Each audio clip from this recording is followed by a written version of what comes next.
আজকে দেখাবো আমাদের বাগানে কি কি ফুল ফুটেছে। চলো দেখাই। প্রথমেই চলে যাই পিটুনিয়ার কাছে। পিঞ্চিং করেছি তো এত ফুল ফুটছে দেখো। আর আছে আমার অপরাজিতা, কি সুন্দর ফুল, আর গাছটাও কিন্তু খুব হেলদি। তারপরেই আছে চন্দ্রমল্লিকা, একবার কিন্তু ফুল ফোটা হয়ে গিয়েছে।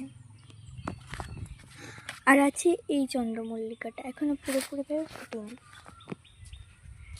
তারপরেই আছে আমার এই ডায়ান্থাস, কিন্তু খুব ফুল ফুটছে।